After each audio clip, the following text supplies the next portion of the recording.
Let's get straight into it. This video contains 8 Korean movies you need to stop what you're doing and watch right now. Let's go.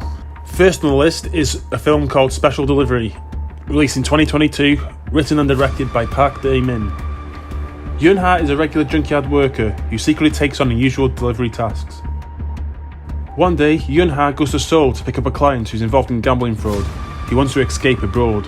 However, instead of meeting the client, Yoon-ha encounters the client's young son at the rendezvous spot. It turns out the client is a corrupt police officer orchestrating the entire gambling fraud scheme.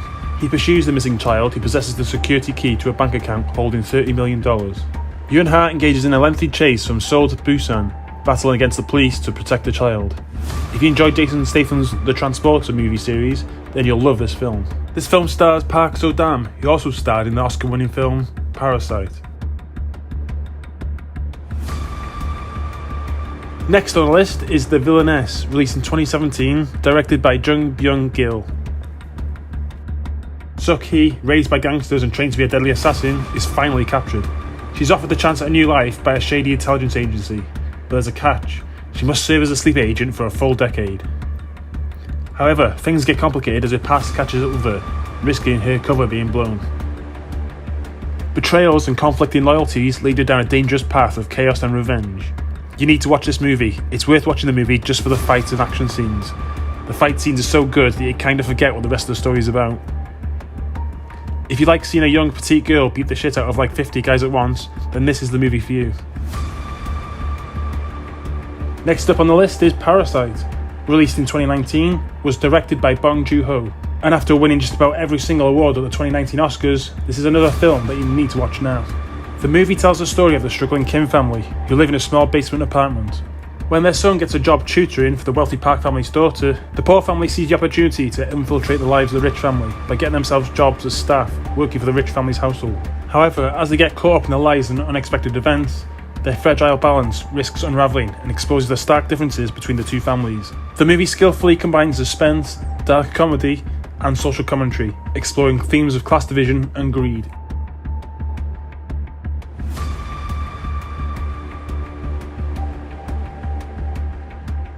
Next up is Memories of Murder, released in 2003 by Bong Joon-ho. Another film by the same director as Parasite. Even though Parasite won so many Oscars, a lot of his fans say this film is better. 1986, in a rural district of South Korea, 2 women have been raped and murdered. Working on the case are detectives Park Do-min and Cho Young-ko. Their efforts are impeded by some sloppy crime scene procedures by the police. Their methods of solving cases are also quite basic, essentially amounting to beating confessions out of their suspects. All this leads to nothing, and the police chief brings in a more sophisticated and intelligent detective from Seoul. With his arrival, the methods improve, but they still don't find the killer. Then another woman is found murdered, but can they find the killer? This is a great film to watch. It's also great because it's based on a true story. Next on the list is a film called Burning, released in 2019, directed by Lee Chang-dong.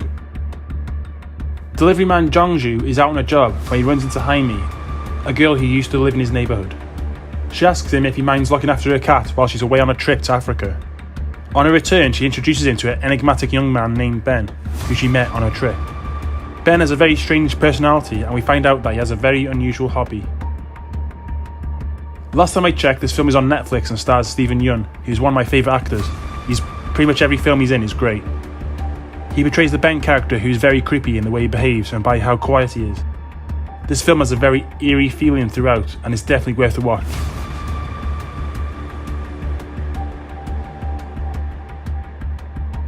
Next on the list is a movie called The Call, released in 2020. This thriller was directed by Lee Chung-hyun. The story revolves around 2 women living in 2 different time periods who are connected through a mysterious phone call.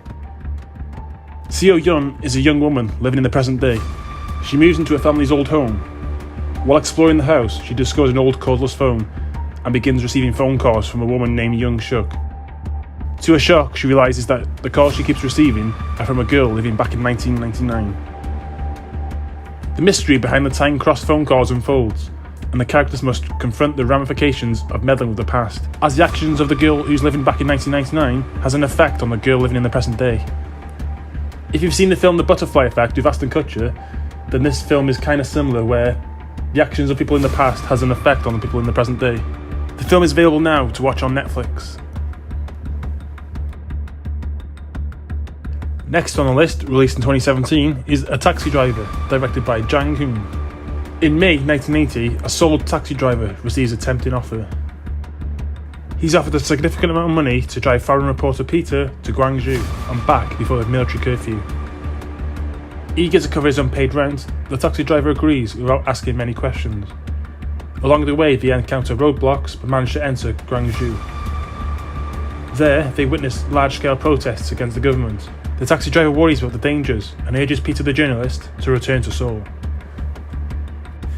But Peter continues filming with the help of a university student and another taxi driver. As the situation becomes more serious, the taxi driver worries about his daughter, who he's left at home. A Taxi Driver is a great film. It's also based on a true story. It's really worth watching. And the final movie on the list is The Host, released in 2006, another film by Bong Joon-ho. The Parks seem to lead a quite ordinary and peaceful life. They are content in life even whilst maybe being a little bit poorer than the average person in the community. Gwang-do is an immature and incompetent man in his 40s, whose wife left him a long time ago. One day, a mysterious monster suddenly appears from the depths of the Han River and spreads panic and the threat of death.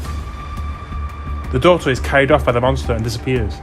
All the family members are in panic due to the disappearance of the little girl. But when they find out she's still alive, they do their best to save her. I've picked quite a few Bong Joon-ho films in this list. After watching this film, The Host, you'll be a fan of his too, I think.